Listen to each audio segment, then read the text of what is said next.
더불어민주당이 당론으로 발의한 박진 외교부 장관 해임 건의안이 국회 본회의를 통과했습니다. 여당인 국민의힘은 거대 야당의 독주라고 강하게 반발하면서 표결에 불참했고 윤석열 대통령 순방 발언 자막을 조작했다면서 MBC를 검찰에 고발했습니다. 황윤태 기자의 보도입니다. 투표 결과를 말씀드리겠습니다.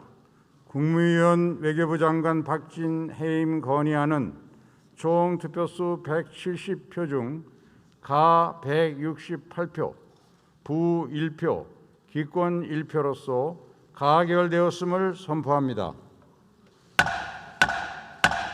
박진 외교부 장관 해임 건의안이 결국 국회를 통과했습니다. 이틀 전 민주당이 당론으로 발의해 본회의에 보고된 지 29시간 만입니다. 170명이 투표해 찬성 168표, 기권과 반대 1표씩으로 사실상 민주당 단독으로 박 장관 해임안을 처리한 겁니다. 민주당은 빈손 굴욕 외교에 비속어 논란까지 자초한 윤석열 대통령의 외교 참사 책임을 물은 것이라며 화살을 정부 여당에 돌렸습니다. 국민들 압도적 다수가 이번 순방 외교가 실패했다, 부족했다라고 문제를 지적하고 있는데 아무 일 없다는 듯이 넘어가려고 하는 것 자체가 잘못된 것 아니겠습니까? 여기에 대한 명백한 책임을 묻는 것은 당연지사입니다.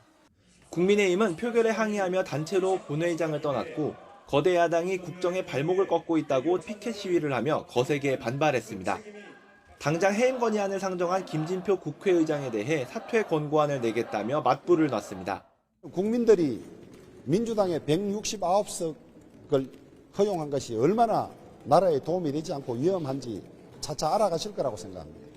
내일 오전 중으로 국회의장 사퇴 권고안을 낼 작정입니다.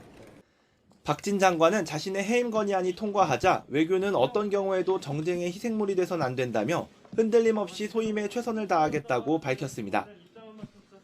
국민의힘은 장외에선 윤 대통령 순방 때 발언을 자막으로 조작했다며 박성재 사장 등 MBC 관계자 4명을 고발했는데 민주당은 언론을 때려잡지 말고 물가부터 잡으라고 맹비난했습니다.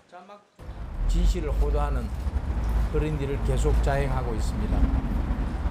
아마 통신 기록이나 여러 가지 검찰 수사를 통해서 진실을 규명할 수 있을 것으로 기대를 합니다.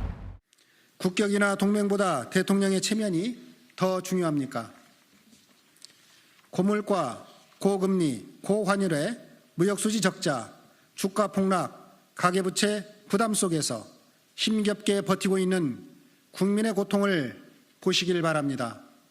윤석열 대통령 순방 논란이 잦아들기는커녕 정부 출범 넉 달여 만에 첫 국무위원 해임 건의안 처리라는 돌발 악재로 비화하면서 국정감사 개시를 코앞에 두고 전국은 더욱 얼어붙게 됐습니다. YTN 황윤태입니다.